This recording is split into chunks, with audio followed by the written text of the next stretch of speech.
औज़ुबिल्लाहिमिनश्शैतानिर्रजीम बिस्मिल्लाहिर्रहमानिर्रहीम। इब्तिदा है रब्ब जलील के बाबरकत नाम से जिसने हमारे दिलों को ईमान की नूर से मुनव्वर किया। अस्सलाम वालेकुम व्यूअर्स, मेरा नाम है मोहम्मद आनिस और आप इस वक्त देख रहे हैं बायोलॉजी चैनल हयातियात वाला। हयातियात वाला में हमने रिप्रोडक्शन चैप्टर को शुरू किया था। कल हमने जो टॉपिक पढ़ा था वो था स्पर्मेटोजेनेसिस। आज का जो हमारा टॉपिक है वो है एक्सेसरी ग्लैंड। तो चलिए शुरू करते हैं।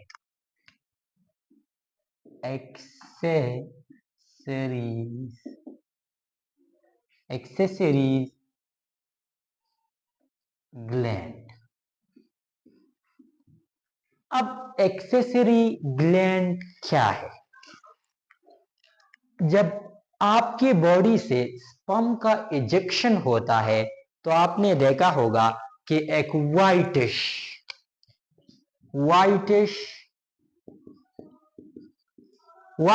कलर का सब्सटेंस निकलता है, व्हाइटिश कलर का फ्लूइड निकलता है। ठीक है, after the ejection of sperm there is a whitish fluid release from the penis which is called as semen। ठीक है, जब आपके पीनस से स्पर्म इजैकुलेट करता है तो आपकी बॉडी से एक व्हाइटिश फ्लूइड निकलता है जिसे हम सीमन कहते हैं। ठीक है, तो सीमन में सिर्फ स्पर्म नहीं होता। ठीक है, सिर्फ स्पर्म नहीं होता, इसमें और भी सब्सटेंस पाए जाते हैं। वो क्या पाए जाते हैं वो अभी हम पढ़ने जा रहे हैं। ठीक है, तो सिर्फ स्पर्म नहीं होता, उसमें और सब्सटेंस भी होते हैं। तो ये और सब्सटेंस के लिए क्या चीज रिस्पॉन्सिबल है? उसके लिए एक्सेसरी ग्लैंड रिस्पॉन्सिबल है। ठीक है, when the ejection of sperm is taken by the penis, it doesn't have just only the sperm, it has a whitish fluid also known as semen। ठीक है, अब इस सीमन को कौन प्रोड्यूस करता है? इसको एक्सेसरी ग्लैंड प्रोड्यूस करते हैं। ठीक है, the gland which produce the semen is called as accessory glands। ठीक है, तो वो ग्लैंड आपको मालूम होगा, केमिकल कोऑर्डिनेशन में हमने आपको पढ़ाया था। The cells group of cells are the part of cell which release the hormone is called as gland. ठीक है, ग्लैंड आपको हमने पढ़ाया था। तो accessory gland in reproductive in male reproductive system release the semen. ठीक है, सीमन को जो रिलीज करता है उसे हम accessory gland of reproductive system of male कहते हैं। ठीक है, अब ये एक्सेसरी ग्लैंड कौन कौन से हैं हम आपको बताते हैं। पहले हम आपको एक डायग्राम ड्रा कराते हैं। दिस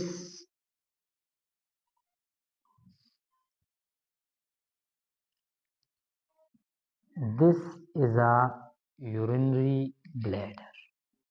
ठीक है, यूरिनरी ब्लैडर है।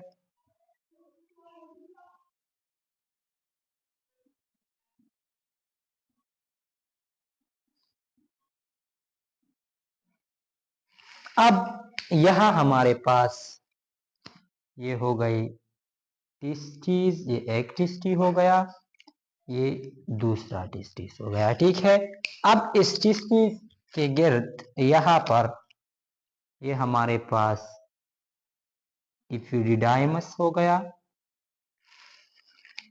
यहाँ पर भी ये इपिडिडाइमस हो गया। ठीक है, अब यहां से आता है यू, यहां से एक और स्ट्रक्चर निकल गया, ये आ गया। ठीक है, ये यू आता है, इससे गुजरता है। ठीक है, यहां से यू और यहां पर आ जाता है। अब यहां पर एक स्ट्रक्चर है, ठीक है, यहां पर ये एक स्ट्रक्चर है और ये वापस आता है इस जगह पर। इसी तरह इस वाले एरिया से भी होता है, यहां से भी ये आ गया, यहां पर यू आ गया,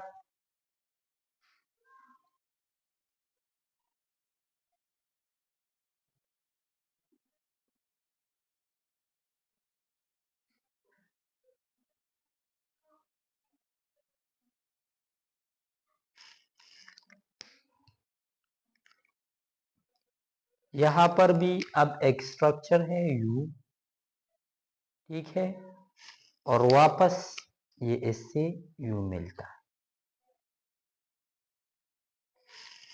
ठीक है। यहां पर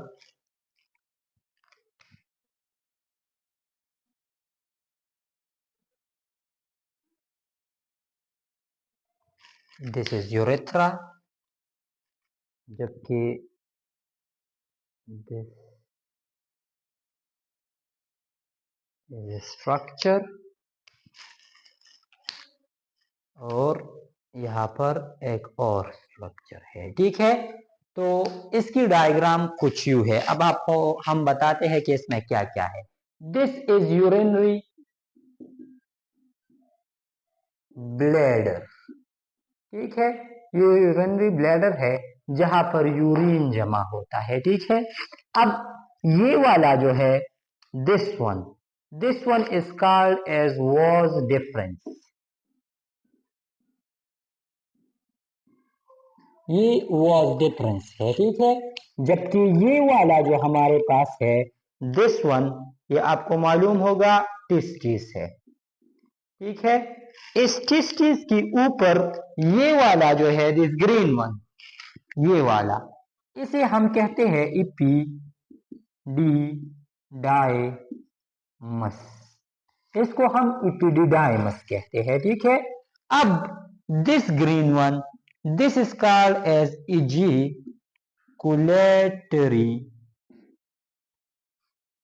इजिकुलेटरी डक्ट, इसको हम इजिकुलेटरी डक्ट कहते हैं, ठीक है। अब ये वाला जो हमारे पास है this is called as seminal vesicle, seminal vesicle, ठीक है। ये हमारे पास सेमिनल वेसिकल है, एक ये है एक ये है, तो it means it's pair in form. Seminal vesicle क्या है?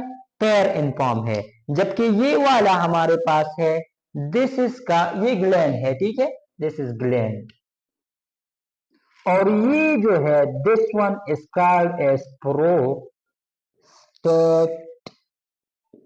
ग्लैंड, ये प्रोस्टेट ग्लैंड है, ठीक है। जबकि ये वाला जो है this one, the green one, is called as Cowper's gland, ये हमारे पास क्या है? कॉपर्स ग्लैंड है। इसको एक और नाम भी बोलते हैं, known as bulbourethral gland, इसे हम बल्बो यूरेथ्रल ग्लैंड भी कहते हैं, ठीक है। तो ये हमारे पास हो गया वॉज डिफरेंस। ये वॉज डिफरेंस जो है ये इपिडिडाइमस से स्पर्म कैरी करता है और कहां पर ले आता है? इजिकुलेटरी डक्ट में ले आता है, ठीक है। अब आप जरा देखें कि ये जो ये जो वॉज डिफरेंस है ये यूरिनरी पर ओवरलैप करता है। मिसाल के तौर पर ये यूरिनरी हो गया, तो ये यूरिनरी ब्लैडर से पास नहीं होता, ठीक है। मिसाल के तौर पर ये अगर यूरिनरी ब्लैडर यू हो गया तो ये इस यूरिनरी ब्लैडर के दरमियान में से नहीं गुजरेगा, इसके वॉल से पास नहीं होगा, बल्कि ये यूरिनरी ब्लैडर हो गया इसके ऊपर आ जाएगा, ठीक है, जस्ट ओवरलैप करेगा, इससे पास नहीं होगा, ठीक है। तो ये यूरिनरी ब्लैडर से जस्ट ओवरलैप करता है। पहले ये क्यों ऐसा होता है, जब एम्ब्रियोनिक स्टेज होता है तो टेस्टिस आपको पता है ये इंटरनल होते हैं, ठीक है, इंट्रा एब्डोमिनल होते हैं, ये हमने आपको बताया था, ये इंट्रा एब्डोमिनल होते हैं। जब ये नीचे आते हैं तो ये जो वास डिफरेंस है ये इस यूरिनरी ब्लैडर पर रह जाता है, ठीक है, समझ में आ गई। मिसाल के तौर पर ये यहाँ पर प्रेजेंट है, ऑटोमेटिकली ये इससे ऊपर होंगे क्योंकि this is below the kidney होती है, तो ये यहाँ पर होते हैं, ठीक है। जब ये डाउनवर्ड आते हैं तो ये जब डाउनवर्ड आ जाते हैं तो ये जो वास डिफरेंस है ये इस यूरिनरी ब्लैडर पर रह जाता है, तो इस वजह से ये इस पर ओवरलैप्ड है। अब ये इस पर ओवरलैप्ड क्यों है, ये हम इसका एक रीजन है, ये हम आपको बताते हैं। यहाँ पर सीमिनल वेसिकल फ्लूइड बनता है, ठीक है, सीमिनल वेसिकल वो क्या है वो हम आपको बताते हैं। जब यहाँ से स्पर्म आता है तो ये इसलिए ऊपर की तरफ जाता है ताकि यहाँ सीमेनल वेसिकल में जो सीमन सब्सटेंस बनता है ये उसके साथ बेहतर तरीके से मिक्सअप हो सके, ठीक है। अगर ये यहाँ से डायरेक्टली आता यू तो इस सीमेनिकल हम आपको एक मिसाल लेते हैं, मिसाल के तौर पर एक गिलास में नीचे वाटर पड़ा है, ठीक है, हम उसमें ऊपर से कुछ चीज डालते हैं, मिसाल के तौर पर हम उसमें शरबत डालते हैं, वो शरबत जो है वो गाढ़ा है और नीचे पानी पड़ा हुआ है, तो हम चाहते हैं कि उस शरबत को, वो गाढ़ा शरबत जो है उसको हम उस पानी में डालें और वो पानी उसको कम गाढ़ा बनाए, ठीक है, पीने के काबिल बनाए। तो अगर हम उस शरबत को ऊपर से गिराते हैं तो वो उस पानी में आसानी से हल होगा, ऐसा ही है ना, बनिस्बत इसके कि हम उसको नीचे से गिराए, ठीक है, समझ में आ गई। मिसाल के तौर पर यहाँ पर पानी पड़ा है, ठीक है, और यहाँ पर शरबत है, तो बनिस्बत इसके कि हम यहाँ से इसमें ये शरबत ऐड करें तो इसकी मिक्सअप में आसानी होगी, या यहाँ पर पानी पड़ा है और यहाँ पर शरबत है, यहाँ से अगर हम गिराएंगे तो इसके मिक्सअप में आसानी होगी, कौन से वाले के मिक्सअप में आसानी होगी, ऊपर वाले से जब गिराएंगे तो इसके मिक्सअप में आसानी होगी ना, तो इसीलिए ये जो वास डिफरेंस है ये पहले ऊपर की तरफ जाता है फिर नीचे आता है, ताकि इसकी सीमन के साथ जो है वो स्पर्म अच्छी तरह से मिक्सअप हो सके, ठीक है, रीजन आपको समझ में आ गई। अब इनमें से हमने 3 ग्लैंड आपको पढ़ाए, नाउ दिस इज, ये तो हो गया semen gland, this is ejaculatory duct. Ejaculatory duct क्या है, इजिकुलेटरी डक्ट वो डक्ट है जो कि स्पर्म और सीमन दोनों को कैरी करता है, ठीक है, तो यहाँ पर दिस इज इजिकुलेटरी डक्ट। ये जो है दिस इज प्रोस्टेटिक ग्लैंड। अब प्रोस्टेटिक ग्लैंड क्या है वो हम अभी पढ़ते हैं, ये भी पेयर्स है, ठीक है, जैसे सीमिनल वेसिकल पेयर है इसी तरह प्रोस्टेटिक ग्लैंड जो है ये भी पेयर है, जबकि नीचे जो ग्लैंड हमारे पास मौजूद है जिसे हमने कॉपर्स ग्लैंड और बल्बो यूरेथ्रल ग्लैंड कहा, ये हमारे पास सिंगुलर है, जस्ट वन है, ठीक है, समझ में आ गई। तो 3 ग्लैंड हो गए, एक हो गया सेमिनल वेसिकल ग्लैंड, दूसरा हो गया कॉपर्स ग्लैंड और तीसरा हो गया प्रोस्टेट ग्लैंड। तो ये 3 किस्म के ग्लैंड हो गए और ये 3 किस्म के ग्लैंड एक्सेसरी ग्लैंड है। तो अब हम इन तीनों को पढ़ते हैं, ठीक है, नोट इट।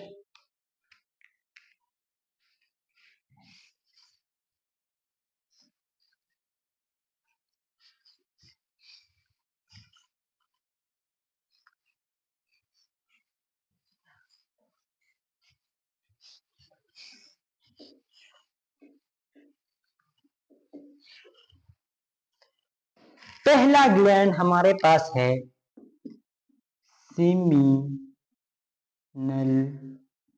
वेसिकल, ठीक है, सेमिनल वेसिकल। अब सेमिनल वेसिकल में हमारे पास क्या क्या है, सेमिनल वेसिकल में हमारे पास सबसे पहले प्रैक्टोस है, फ्रक्टोज। ठीक है, दूसरे नंबर पर सिट्रेट है। ठीक है, और तीसरे नंबर पर हमारे पास इसमें है वेसिकुलेस। ठीक है, ये तीन चीजें हमारे पास सीमिनल वेसिकल में है। अब फ्रक्टोज क्या है? फ्रक्टोज जिस चीज के आखिर में ओज आ जाए, it means it's a carbohydrate, it's sugar. ठीक है, जिस चीज के आखिर में ओज आ जाए, जैसे फ्रक्टोज, ग्लूकोज, अमाइलोज। ठीक है, तो जिस चीज के आखिर में ओज आ जाए, इसका मतलब ये है कि ये शुगर है। अब ये फ्रक्टोज है, C6H12 और 6। दिस इज द क्या है? ये हमारे पास ग्लूकोज का पॉलीमर है। ठीक है, पॉलीमर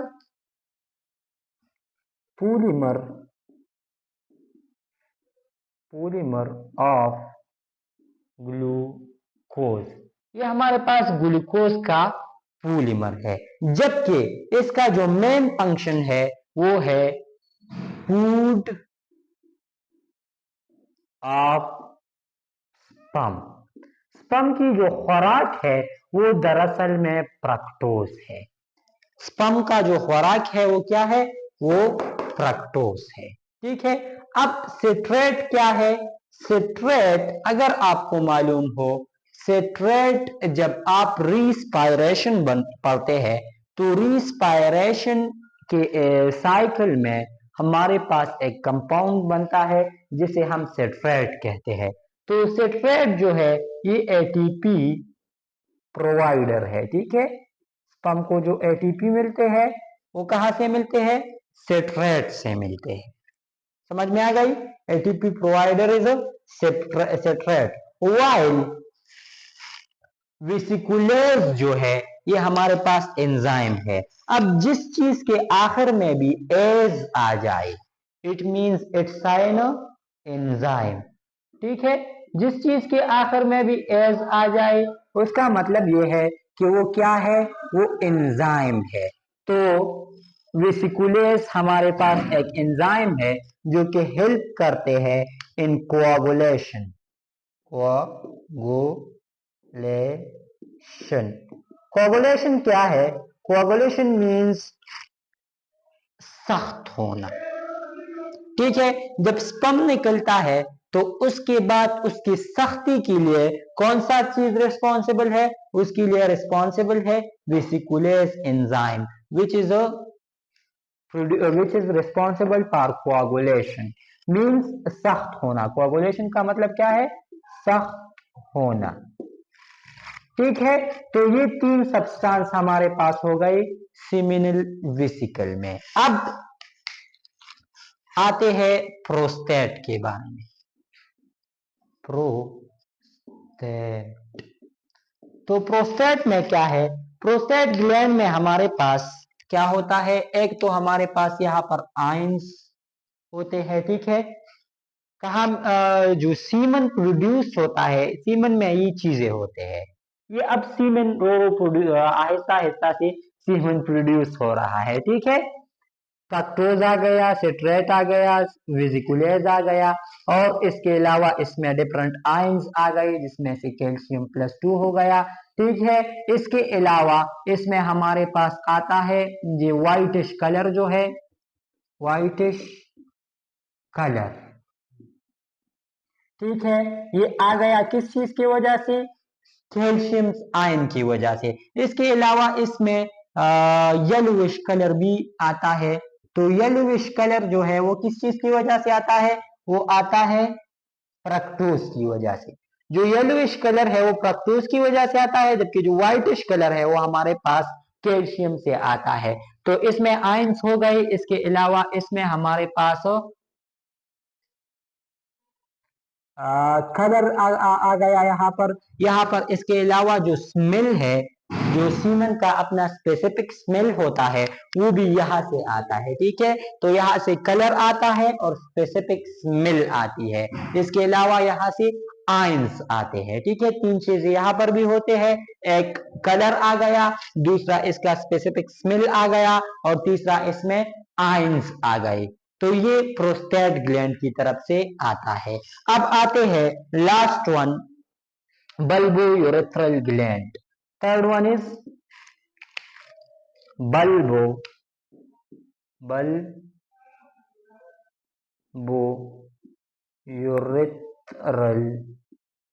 gland. अब bulbourethral gland जो है इसको हम कॉपर्स ग्लैंड भी कहते हैं, हमने आपको बताया। अब ये क्या करता है, दिस bulbourethral gland, ये म्यूकस प्रोड्यूस करता है, ठीक है। म्यूकस प्रोड्यूस करता है और ये म्यूकस क्या करता है, अगर आपकी बॉडी में, तो बल्बोयूरेथ्रल ग्लैंड हमारे पास म्यूकस रिलीज करता है। अब अगर आपकी बॉडी से पहले सीमन का एजिकुलेशन हुआ हो, ठीक है, तो उसकी चंद ट्रेसेस, चंद कतरे आपके बॉडी में रह जाते हैं।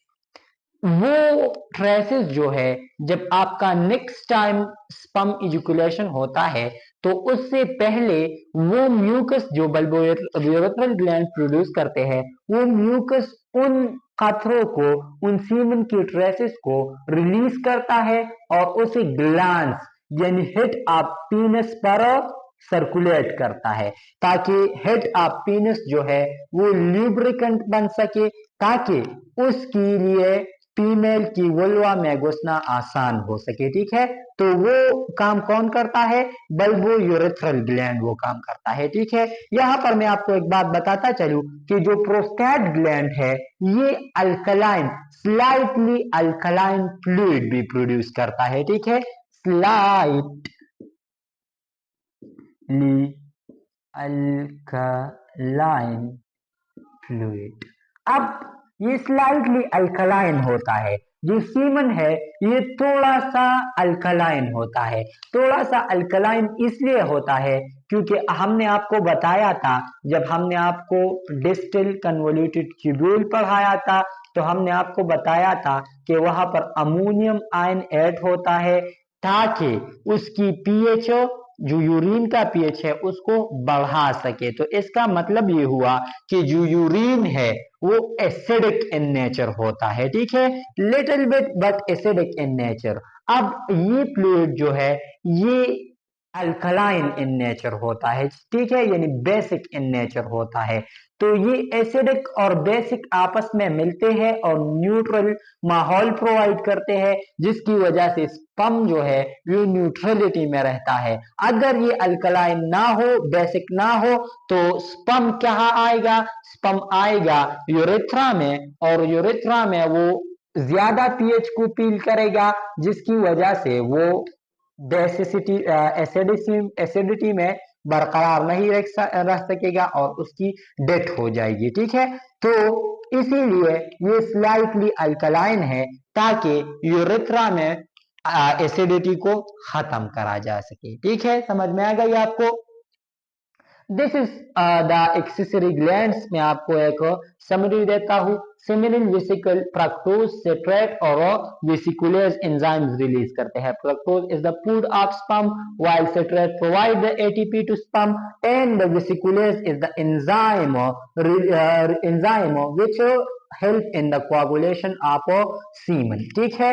अब आते हैं प्रोस्टेट ग्लैंड पर। तो प्रोस्टेट ग्लैंड हमारे पास आयंस प्रोड्यूस करता है, इसका जो रंग है ये बनाता है, इसके अलावा इसमें स्मेल डालता है, इसके अलावा स्लाइटली अल्कलाइन फ्लूइड भी निकालता है, जिसकी वजह से यूरेथ्रा की एसिडिटी खत्म होती है, ठीक है। बल्बोयूरेथ्रल ग्लैंड ये म्यूकस प्रोड्यूस करता है, ताकि पिछली मर्तबा की इजैकुलेशन से जो ट्रेसेस ऑफ सीमन यूरेथ्रा में हो वो निकलकर पीनस की हेड यानी ग्लैंड्स पर फैल सके, और उसके लिए सेक्सुअल इंटरकोर्स यानी पीनस का वल्वा में अंदर जाना आसान हो जाए, उसके लिए लुब्रिकेंट्स हो सके। ठीक है, तो इस एक्सेसरी ग्लैंड का मेन काम क्या हो गया, लुब्रिकेंसी प्रोड्यूस करना होती है। ठीक है, ये सारा का सारा लुब्रिकेंट फ्लूइड, ये लुब्रिकेंट फ्लूइड प्रोड्यूस करता है। समझ में आ गई आपको? ठीक है, दीज आर एक्सेसरी ग्लैंड। अब हम पढ़ते हैं अपने एक और टॉपिक को,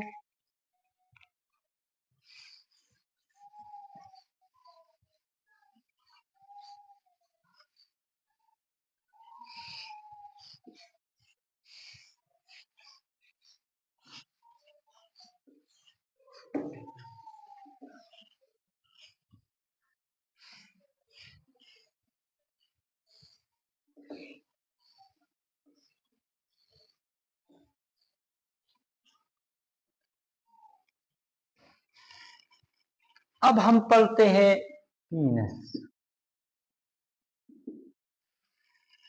पीनस क्या है? तो हमने आपको बताया भी है, आज फिर बताते हैं।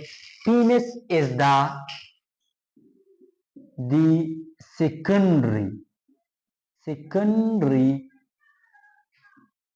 sexual organ of male is called as penis। ठीक है, पीनस सेकेंडरी सेक्सुअल ऑर्गन है मेल का। अब प्राइमरी सेक्सुअल ऑर्गन कौन सा है जी? Primary sexual organ is the testis, testis है। ठीक है, प्राइमरी इसलिए उसको कहते हैं क्योंकि सबसे पहले रिप्रोडक्शन के लिए जो जरूरी है वो स्पर्म है, और वो कौन बनाता है? टेस्टिस बनाता है, इसलिए उसको क्या कहते हैं? प्राइमरी सेक्सुअल ऑर्गन कहते हैं। उसके बाद जो चीज रिस्पॉन्सिबल है वो पीनस रिस्पॉन्सिबल है, इसीलिए इसको सेकेंडरी सेक्सुअल ऑर्गन कहते हैं। ठीक है, हम आपको डायग्राम ड्रा करके देते हैं। दिस स्क्रूटम, स्क्रूटम में हमारे पास these आर्टिस्टीज,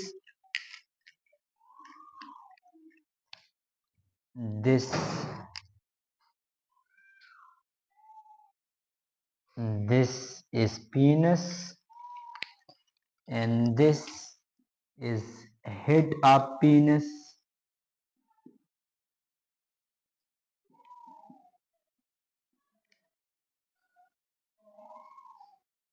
this is head of penis,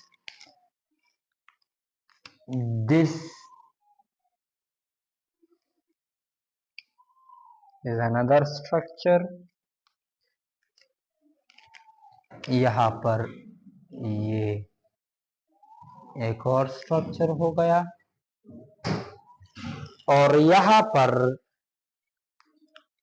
ये एक और हो गया। ठीक है,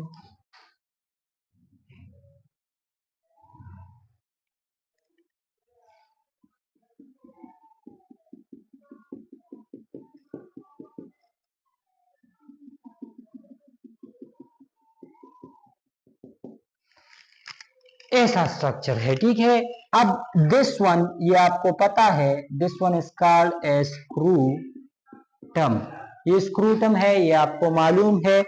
दिस आर्टिस्टीज, ये भी आपको पता है, दिस इज टिस्टिस। ठीक है, अब ये जो है this whole is a penis, ये हमारे पास पीनस है। यहां पर दिस वन, ये स्किन है, इस स्किन को हम कहते हैं पोर स्किन।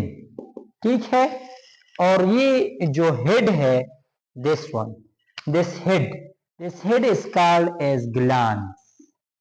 ठीक है, यहां पर जो ये दरमियान में जो हिस्सा है ये वाला, इसे हम कहते हैं यूरेथ्रा। ठीक है, ये हमारे पास यूरेथ्रा है, और ये वाला जो हिस्सा है इसे हम कहते हैं यूरेथ्रल मेटस, ठीक है, इसे हम यूरेथ्रल मेटस कहते हैं, ठीक है। This is how पीनस looks like. अब हम आपको एक एक समझाते हैं। स्क्रूटम तो एक पाउच लाइक स्ट्रक्चर है इन विच टेस्टिस आर फाउंड। ये तो आपको पता है कि जो स्क्रूटम है ये एक पाउच लाइक स्ट्रक्चर है जिसमें टेस्टिस पाए जाते हैं, ये आपको पता है। टेस्टिस क्या है ये भी आपको पता है, द प्राइमरी सेक्स ऑर्गन है। अब पीनस क्या है, पीनस भी हमने आपको बताया, द सेकेंडरी सेक्सुअल ऑर्गन है, ठीक है। अब पोर स्किन, जो पीनस के ऊपर जो स्किन होती है उसे हम पोर स्किन कहते हैं, द स्किन ऑफ पीनस। इसे हम क्या कह सकते हैं, द स्किन ऑफ पीनस, ठीक है। जो पीनस का स्किन है उसे हम पोर स्किन कहते हैं, और जो ये वाला पार्ट है, this wider part of penis is called as glans. अब जो मुस्लिम्स होते हैं, आपने देखा होगा कि उन मुस्लिम्स की सुन्नत करते हैं, ठीक है। इस सुन्नत को एक नाम देते हैं, कॉल्ड एज सरकमसिशन, ठीक है, सरकमसिशन, ठीक है, circumcision, the removal of part of glands in Islam, ठीक है। इस्लाम में सरकमसिशन होता है, ठीक है, सुन्नत जिसे हम कहते हैं। अब ये क्यों कराते हैं, ताकि जो बॉय है वो पीनस के कैंसर से बचा जाए, ठीक है। This is really important. अब यूरेथ्रा क्या है, पहले तो यूरेथ्रा को समझते हैं। यूरेथ्रा वो डक्ट है जो कि बोथ स्पर्म और यूरिन को कैरी करता है, ठीक है। The duct which carry both sperm and urine, ठीक है। वो डक्ट जो कि स्पर्म और यूरिन दोनों को कैरी करे उसे हम यूरेथ्रा कहते हैं। इन मेल, यहां पर ये बात याद रखा जाए, वाइल इन फीमेल यूरिन के लिए अलग डक्ट है जिसे हम यूरेथ्रा कहते हैं, urethra. This is for female while this is for male, ठीक है। तो यूरिन के लिए जो डक्ट है उसे हम यूरेथ्रा कहते हैं फीमेल में। इसके अलावा जो स्पर्म के लिए डक्ट है उसे हम विजाइना कहते हैं, ठीक है, विजाइना। तो स्पर्म के लिए जो डक्ट है फीमेल में उसे हम विजाइना कहते हैं, जबकि मेल में जो डक्ट है स्पर्म के लिए भी और यूरिन के लिए भी उसे हम यूरेथ्रा कहते हैं। इसका मतलब क्या हुआ कि मेल में सिर्फ एक डक्ट है both urine and sperm carry करने के लिए जिसे हम यूरेथ्रा कहते हैं, जबकि फीमेल में यूरिन के लिए अपना अलग डक्ट यूरेथ्रा, जबकि स्पर्म के लिए अपना अलग डक्ट वेजाइना मौजूद है, ठीक है। अब ये आखिरी वाला पार्ट जो है, this part is urethra meatus. जो एक्सटीरियर हॉल होता है आपकी पीनस में, वो क्या है, वो है urethra meatus, the exterior hole, the exterior hole. Exterior जो हॉल होता है उसको हम क्या कहते हैं, उसको हम यूरेथ्रा मेटस कहते हैं, ठीक है। ये आपको समझ में आ गई। This is the mail reproductive system, ये हो गया mail reproductive system. Mail reproductive system हमने आज कंप्लीट की, इंशाल्लाह कल से हम फीमेल रिप्रोडक्टिव सिस्टम शुरू करेंगे। अगर मेल रिप्रोडक्शन में आपका कोई क्वेश्चन हो तो आप हमसे कमेंट में पूछ सकते हैं। अगर आपको हमारा ये वीडियो पसंद आ गया है तो हमारे इस चैनल हयातियात वाला को सब्सक्राइब कीजिएगा साथ में बेल आइकन को प्रेस कीजिएगा ताकि आने वाली वीडियोस की अपडेट्स और नोटिफिकेशन आपको मिलती रहे। इंशाल्लाह कल से फीमेल रिप्रोडक्टिव सिस्टम का आगाज करेंगे। कल मिलते हैं आपसे, तब तक के लिए अल्लाह हाफिज।